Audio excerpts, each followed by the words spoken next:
Cadangan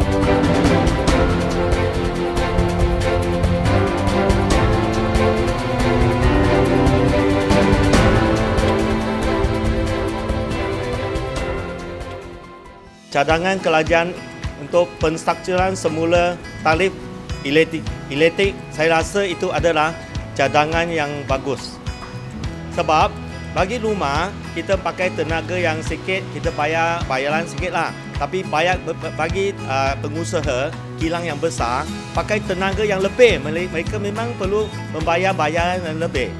Sebab itu cadangan yang diadakan oleh kerajaan penstrukturan semula ini memang untuk adil kepada semua lah. Saya sangat setuju dengan inisiatif kerajaan untuk menstrukturkan semula tarif elektrik yang baru ini.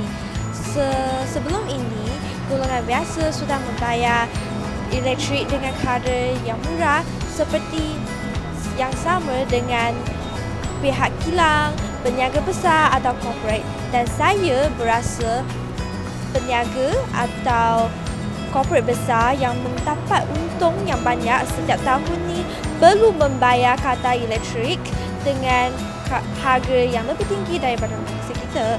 Dan saya didapat dan maklum bahawa tarif elektrik ini tidak akan mengesan pada golongan atau rakyat yang biasa. Pihak kerajaan telah membantu rakyat yang biasa yang bil elektriknya rendah daripada RM40 sebulan untuk membantu mereka membayar bil elektrik. So, pada pendapat saya, inisiatif kerajaan ini tidak akan memberikan kesan yang teruk kepada golongan atau keluarga yang biasa. Sebaliknya, inisiatif kerajaan ini dapat membantu kerajaan untuk mendapat lebih duit daripada pihak swasta atau korporat-korporat besar yang telah mendapat untung yang banyak sebanyak ini untuk membantu kerajaan membangunkan negara kita. Saya bersetuju dengan langkah kerajaan dalam penstrukturan tarif elektrik. Ini sebab saya rasa adil lah, baru adil untuk semua orang.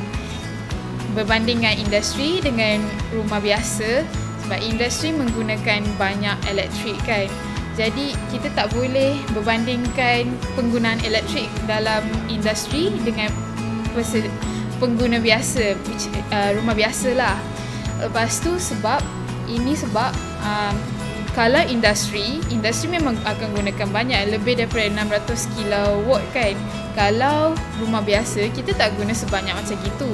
So saya rasa adil lah, sebab kalau dah 600 lebih, kalau penukaran kadar elektrik tu, diorang akan dapat sedah yang diorang kena jimat elektrik. Setakat ini, saya meyakini apa yang disarankan oleh kerajaan adalah satu tindakan yang baik di mana subsidi masih lagi dikekalkan. Dan dalam pada yang sama, kita kena akui bahawa kita diajar dan dididik untuk berjimat cermat.